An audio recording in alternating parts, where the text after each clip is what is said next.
ನಮ್ಮ ರಾಜ್ಯದಲ್ಲಿ ಒಬ್ಬರು ಹೇಳಿದ ಮಾತು, ನಾವು ಯಾಕೆ ಅಬ್ಕಿ ಬಾರ್ 400 ಪಾರ್ ಅಂತ ಹೇಳ್ತಾ ಇದ್ದೇವೆ ಅಂದ್ರೆ ನಮಗೆ ಸಂವಿಧಾನ ಬದಲಾವಣೆ ಮಾಡಬೇಕಾಗಿದೆ ಅಂತ ಹೇಳ್ತಾ ಇದ್ರು. 16 ಲಕ್ಷ ಅಥವಾ 20 ಲಕ್ಷ ವೋಟರ್ ಲಿಸ್ಟ್ ಇಂದ ಹೆಸರುಗಳು ತೆಗೆದು ಹಾಕ್ತಾರೆ.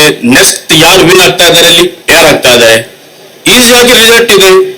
ಇದು ಕಾಂಗ್ರೆಸ್ನವರಿಗೆ ಯಾಕೆ ತಿಳಿತಾ ಇಲ್ಲ ಅಂತ ಹೇಳಿ ಒಂದು ಚಿಂತೆ ನಮಗಾಗ್ತಾ ಇದೆ. ಈ ಕರಿಯ ಚರ್ಮದವರು ಬಿಜೆಪಿ ಇದ್ದಾರಲ್ಲ, ಅದು ಬಿಳಿ ಚರ್ಮದವರು. ಇವರೆಲ್ಲ ಕರಿಯ ಚರ್ಮದವರು, ದಪ್ಪಾಗಿದೆ ಚರ್ಮ ಇವ್ರದ್ದು. ಗೋಸಂಬಿ ಚರ್ಮ. ಯಾವ ಚರ್ಮ? ಗೋಸಂಬಿ ಚೇಂಜ್ ಆಗ್ತಾ ಇದೆ. ಇವರಿಗೆ ಅಂಜೋದು ಬೇಡ.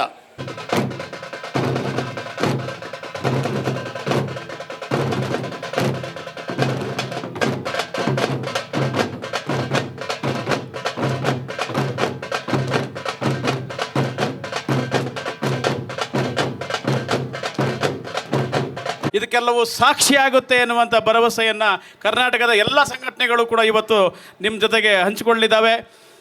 ಇದು ಕರ್ನಾಟಕದಲ್ಲಿ 4 ದಶಕಗಳಿಂದಲೂ ತಮ್ಗೆ ಗೊತ್ತಿದ್ದಾಗೆ 2024ರಲ್ಲಿ ನರೇಂದ್ರ ಮೋದಿ ಅವರು ಹೇಳ್ತಾ ಇದ್ರು ಅಬ್ಕಿ ಬಾರ್ 400 ಕಿ ಪಾರ್. ಎಲೆಕ್ಷನ್ ರಿಸಲ್ಟ್ ಬಂದಾಗ ನಮಗೆ ಗೊತ್ತಾಗಿದ್ದು ಅವ್ರು 400 ಪಾರ್ ಆಗಲಿಲ್ಲ ಅಂತ ಹೇಳಿ. 400 ಪಾರ್ ಯಾಕೆ ಹೇಳಿದ್ರು ಅವರು? ಸಂವಿಧಾನವನ್ನು ಬದಲಾವಣೆ ಆಗ್ಬೇಕಾದ್ರೆ 2/3 ಮೆಜಾರಿಟಿ ಸಿಗಲೇಬೇಕು. ರಾಷ್ಟ್ರ ಮಟ್ಟದಲ್ಲಿ ರಾಜ್ಯ ಮಟ್ಟದಲ್ಲಿಯೂ 2/3 ಮೆಜಾರಿಟಿ ಇದ್ರೆ ಮಾತ್ರ ಅವರು ಸಂವಿಧಾನವನ್ನು ಬದಲಾವಣೆ ಮಾಡಲಿಕ್ಕೆ ಮುಂದೆ ಸಾಗಬಹುದು. MP ಸಲುವಾಗಿ ಯಾರು ಕಾಂಟೆಕ್ಸ್ಟ್ ಮಾಡ್ತಾ ಇದ್ರಲ್ಲ, ಅವಾಗ ನಮ್ಮ ರಾಜ್ಯದಲ್ಲಿ ಒಬ್ಬರು ಹೇಳಿದ ಮಾತು, ನಾವು ಯಾಕೆ ಅಬ್ಕಿ ಬಾರ್ 400 ಪಾರ್ ಅಂತ ಹೇಳ್ತಾ ಇದ್ದೇವೆ ಅಂದ್ರೆ ನಮಗೆ ಸಂವಿಧಾನ ಬದಲಾವಣೆ ಮಾಡಬೇಕಾಗಿದೆ ಅಂತ ಹೇಳ್ತಾ ಇದ್ರು. ಅದು ಆಗ್ಲಿಲ್ಲ. ಇವಾಗ SIR ಪ್ರಕ್ರಿಯೆ ಇದೆ ಅಲ್ವಾ, ಇದು ಸಂವಿಧಾನ ಬದಲಾವಣೆಯ ಒಂದು ಹೆಜ್ಜೆ. ಇದೊಂದು ಹೊಸ ಚಿತ್ರಣ. ಸಂವಿಧಾನವನ್ನು ಬದಲಾವಣೆ ಮಾಡಬೇಕಾದ್ರೆ ಈ ರಾಷ್ಟ್ರ ಮಟ್ಟದಲ್ಲಿ ಇದ್ದಂತ ಜನರು ಒಪ್ಪೋಗಿಲ್ಲ. SIR ಪ್ರಕ್ರಿಯೆಯಿಂದ ನಾವು ಸಂವಿಧಾನ ಬದಲಾವಣೆ ಆಗುವ ಒಂದು ಹೆಜ್ಜೆ ಆಗಬಹುದಂತೇಳಿ ಅವರೆಲ್ಲ ರಾಷ್ಟ್ರ ಮಟ್ಟದಲ್ಲಿ SIR ಲಾಗು ಮಾಡ್ತಾ ಇದ್ದಾರೆ. ಇವಾಗ ಕರ್ನಾಟಕದಲ್ಲಿಯೂ ಬರ್ತಾ ಇದೆ. ನಾವು ಯಾಕೆ ಇದಕ್ಕೆ ವಿರೋಧ ಮಾಡ್ತಾ ಇದ್ದೇವೆ ಅಂದ್ರೆ, ಈ ಮಂಚದಲ್ಲಿ ದೊಡ್ಡಣ್ಣ ಇರಬೇಕಾಗಿತ್ತು. ಯಾರು? ಕಾಂಗ್ರೆಸ್ನವರು. ಹಲವಾರು ಪಾರ್ಟಿಗಳ ಮುಖಂಡರು ಇಲ್ಲಿದ್ದಾರೆ, ಸಂಘಟನೆಗಳು ಮುಖಂಡರು ಇಲ್ಲಿದ್ದಾರೆ. ದೊಡ್ಡಣ್ಣ ಕೊನೆಯದವರಿಗೆ ಇರಬೇಕಾಗಿತ್ತು. ಅವ್ರಿಗೆ ಬಹಳ ಕೆಲಸ, ಹಾಗಾಗಿ ಇರಲಿಲ್ಲ. ಕರ್ನಾಟಕ ರಾಜ್ಯದಲ್ಲಿ 136 ಸೀಟುಗಳಲ್ಲಿ ಕಾಂಗ್ರೆಸ್ ಅವರು ಗೆದ್ದಿದ್ದಾರೆ. ಒಳ್ಳೆಯದು. ಅದಕ್ಕಾಗಿ ನಾವೆಲ್ಲರೂ ಸೇರಿ ಕೆಲಸ ಮಾಡಿದ್ದು. ಸ್ಟಡಿ ಮಾಡಿದಾಗ ಏನು ಗೊತ್ತಾಗ್ತಾ ಇದೆ ಗೊತ್ತಾ? 36 ಸೀಟುಗಳು, ಕಾಂಗ್ರೆಸ್ಸಿನ 36 ಸೀಟುಗಳ ಗೆದ್ದಿದ್ದು ಮಾರ್ಜಿನ್ 10,000 ಒಳಗಡೆ. 10,000 ಒಳಗಡೆ ಮಾರ್ಜಿನಿಂದ ಗೆದ್ದಿರುವಂತ ಕಾಂಗ್ರೆಸ್ MLAಗಳು 36. ಸ್ವಲ್ಪ ಯೋಚನೆ ಮಾಡಿ. ಅದೇ ರೀತಿಯಾಗಿ 45 MLAಗಳು 15,000ಕ್ಕಿಂತ ಕಡಿಮೆ ಓಟಿನ ಮಾರ್ಜಿನಿನಿಂದ ಗೆದ್ದಿರುವಂತ MLAಗಳು ಕಾಂಗ್ರೆಸ್ ಅವರಿದ್ದಾರೆ 45. ಎಷ್ಟು ಸಂಖ್ಯೆ ಆಯ್ತು ಇದು? 81. SIR ಏನ್ ಮಾಡ್ತಾ ಇದೆ ಗೊತ್ತಾ?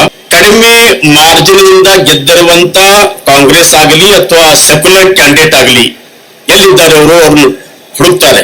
ಅಲ್ಲಿಯ ಓಟು ಹೆಚ್ಚಾಗಿ ಅಲ್ಲಿ ಇರುವಂತ ವೋಟರ್ಸ್ ನಲ್ಲಿ ಓಟುಗಳನ್ನು ಲಿಸ್ಟ್ ನಲ್ಲಿ ಹೆಸರುಗಳನ್ನು ತೆಗೆದು ಹಾಕ್ತಾ ಇದ್ದಾರೆ. ಒಂದು ವೇಳೆ ಕರ್ನಾಟಕದಲ್ಲಿ ಒಂದು ವೇಳೆ ಎಲ್ಲ ಬರ್ತದೆ SIR ಇಲ್ಲಿ ಬಂದ್ರೆ, ಇದು 36 ಸೀಟು, ಒಂದು 45 ಸೀಟು, 81.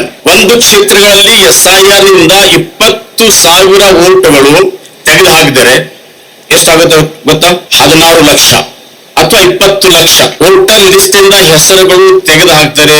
ನೆಕ್ಸ್ಟ್ ಯಾರು ವಿನ್ ಆಗ್ತಾ ಇದ್ದಾರೆ, ಅಲ್ಲಿ ಯಾರಾಗ್ತಾ ಇದ್ದಾರೆ, ಈಸಿಯಾಗಿ ರಿಸಲ್ಟ್ ಇದೆ.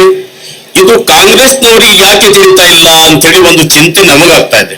SIR ಅಂದ್ರೆ ನಾವೆಲ್ಲ ಕೆಲಸ ಮಾಡ್ತಾ ಇದ್ದೇವೆ. ಎದ್ದೇಳು ಕರ್ನಾಟಕ, ಕರ್ನಾಟಕ ಮುಸ್ಲಿಂ ಮುತ್ತೈದ ಮಹಾಜ್, ನನ್ನ ಓಟು ನನ್ನ ಹಕ್ಕು, ಬೇರೆ ಬೇರೆ ಎಲ್ಲ ಸಂಘಟನೆಗಳು ಎಲ್ಲವೂ ಸೇರಿ ನಾವೆಲ್ಲ ಕೆಲಸ ಮಾಡ್ತಾ ಇದ್ದೇವೆ. ಆದರೆ ಈ ಇಂಥ ಕ್ಷೇತ್ರಗಳಲ್ಲಿ ಯಾರು ಕಡಿಮೆ ಮಾರ್ಜಿನಿಂದ ವಿನ್ ಆಗಿದಾರಲ್ಲ, ಅವರೆಲ್ಲ MLAಗಳು ತನ್ನ ಕ್ಷೇತ್ರದಲ್ಲಿ ಹೆಚ್ಚು ಗಮನ ಕೊಡಬೇಕು. ಇವರ ಓಟಿನಿಂದ ನೀವು ಗೆದ್ದಿರುವುದು. ಒಂದು ವೇಳೆ SIR ಬಂತಿಲ್ಲಿ ತಮ್ಮ ಕ್ಷೇತ್ರದಿಂದ 20,000 ಓಟು ತೆಗೆದು ಹಾಕ್ತಾರೆ ಅಂದ್ರೆ ನೆಕ್ಸ್ಟ್ ವಿನ್ ಆಗೋ ಯಾರಲ್ಲಿ? ರಿಸಲ್ಟ್ ಬಹಳ ಕ್ಲಿಯರ್ ಆಗಿದೆ. ಇದು ಕಾಂಗ್ರೆಸ್ನವರು ತಿಳಿಬೇಕು. ಅವರು ಕೆಳಮಟ್ಟದಲ್ಲಿ ಹೋಗಿ ಅವರೆಲ್ಲ ಅಲ್ಲಿ ಕೆಲಸ ಮಾಡಬೇಕು. ತಮ್ಮ ವಾಲಂಟಿಯರ್ಸ್ ಇದಾರಲ್ಲ, ನಾವು ಸಹ ಕೊಡ್ತಾ ಇದ್ದೇವೆ, ನಾವು ತಮ್ಮ ಜೊತೆಲಿ ಇದ್ದೇವೆ, ನಾವೆಲ್ಲರೂ ಮಾಡ್ತಾ ಇದ್ದೇವೆ. ಇವಾಗ ನೋಡಿ, ಎಲ್ಲ ಚಿಕ್ಕ ಚಿಕ್ಕ ಪಾರ್ಟಿ ಚಿಕ್ಕೆಲ್ಲ ದೊಡ್ಡ ಪಾರ್ಟಿ ಇವರೆಲ್ಲ. ಇವರು ಆಕ್ಚುಲ್ ಆಗಿ ಇವರೇ ದೊಡ್ಡ ಪಾರ್ಟಿ. ಯಾಕಂದ್ರೆ ಸಮಾಜದ ನಡುವೆ ಎಲ್ಲ ಇವರು